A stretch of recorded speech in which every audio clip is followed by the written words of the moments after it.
इस पूरी दुनिया में एक ही देश ऐसा है जिसको भारत माता कहते हैं, बाकी किसी भी देश को माता नहीं कहा जाता है। बोलो कहा जाता है क्या?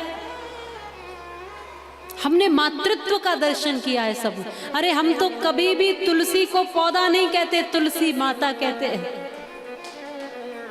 हम तो कभी भी गौ को पशु नहीं मानते, गौ माता कहते हैं।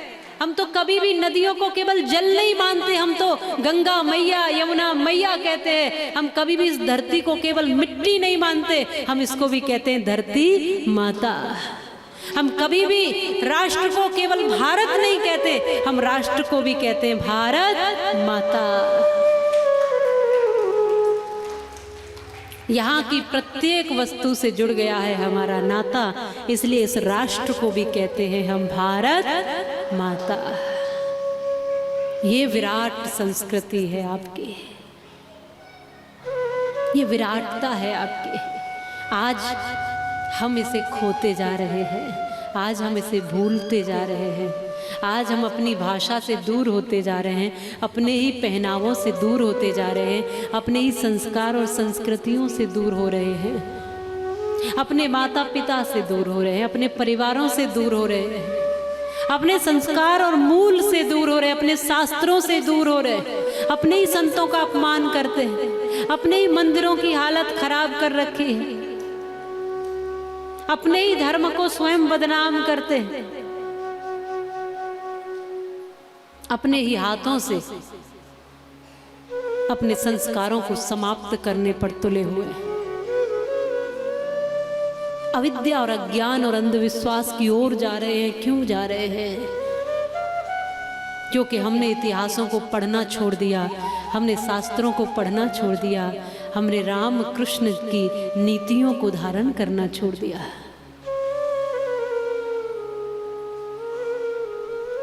हम दुनिया में कहते हैं शेरावाली को प्रणाम करके कि वो शेर पर सवारी करती हैं, इसलिए क्या कहते हैं उन्हें? शेरावाली। लेकिन ये भारत भूमि तो शेरों वाली कही जाती है, शेरावाली नहीं, शेरों वाली। शेरावाली तो एक सिंह पर सवारी करती हुई दिखाई देती हैं, उनके पास एक सिंह है, लेकिन भारत माता के पास आप जैसे तमाम शेर हैं, तमाम सिंह है। माँ भारती के आपके रूप में सब सपूत सिंह ही है, इसलिए हम भारत माता को शेरों वाली कहते, शेरा वाली भी नहीं। अनेक अनेक सपूत समय समय पर हुए जिन्होंने इस मातृभूमि की रक्षा की। मैंने पूछा झूम झूम कर फांसी कैसे चढ़ जाते हैं, नंगे पैरों अग्नि के वो अंगारों पर चल जाते हैं। वो बोले जैसे दीपक पर बलिदान पतंगा होता है, मृत्यु भयभीत नहीं करती जब हाथ तिरंगा होता है। ऐसे ऐसे शेर हुए हैं इस भारती के। महक दे सिल पे घिस के हम उसे चंदन समझते हैं, और वतन के काम जो आए सफल जीवन समझते हैं। वो और होंगे जो मरने से डरते होंगे, वतन पे मरने वाले तो मौत को ही दुल्हन समझते हैं। हम कई बार गाया करते हैं हमारी माँ भारती ऐसी ही है। कैसे ऐसे शूरवीर शेर इस धरती पर जन्म लेकर आए हैं।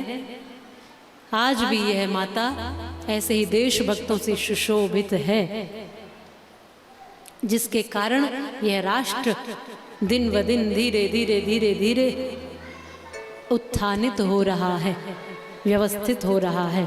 लेकिन कुछ ऐसे भी हैं जो देश में रहते हैं लेकिन देश का नुकसान करने का हर वक्त सोचते हैं। कुछ ऐसे भी हैं, बस उनसे ही सावधान रहना है। मैं कई बार कहा करती हूँ, भारत का कुछ नहीं बिगाड़ा, दुश्मन की तलवारों ने भारत को बर्बाद किया है, भारत के गद्दारों ने। पृथ्वीराज के साथ यदि जयचंद गद्दारी ना करता तो सपने में भी गौरी साहबुद्दीन कदम यहाँ ना धरता, और सोमनाथ पर यदि पुजारी दिखलाता कायरता ना तो गजनी का महमूद खजाना यहाँ के धन से भरता ना। ईसाइयों की तादाद बढ़ाई बेहुदे प्रचारों ने, भारत को बर्बाद किया है भारत के गद्दारों ने। बस उनसे सावधान रहकर इस देश को आगे बढ़ाना है। राम जी का काम करना है, ठाकुर जी का काम करना है। अपने में से ही कुछ होंगे, अपने में से ही होंगे जो गिराएंगे, आसपास ही कुछ होंगे। देखने में वो बड़े सभ्य से भोले भाले से लगेंगे, लेकिन भीतर से बड़े बड़े काले होंगे। अपने में से ही होंगे कुछ। अपने ही यदि गद्दार न होते तो इस देश के टुकड़े भी हर बार न होते। कितने टुकड़ों में बट गया ये देश। इतिहास की गलतियों से कुछ सीखिए और वर्तमान को ठीक करके अपने भविष्य की यात्रा तय करिए।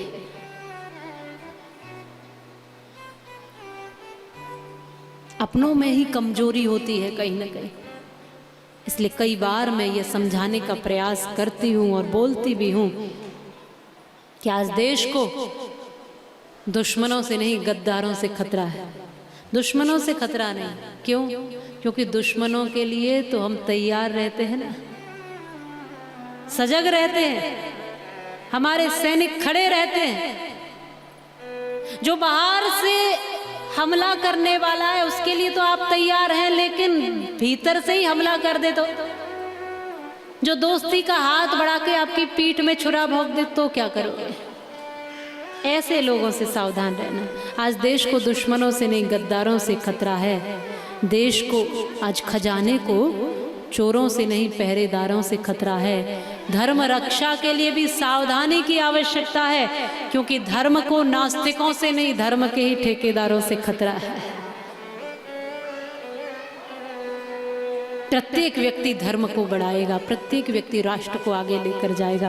प्रत्येक व्यक्ति की ये जिम्मेदारी है, हम सबकी ये जिम्मेदारी बनती है। जो हमें देकर गए हैं हमारे बड़े, उस धरोहर को संभाल पाएं और अपना कर्तव्य निभा पाएं।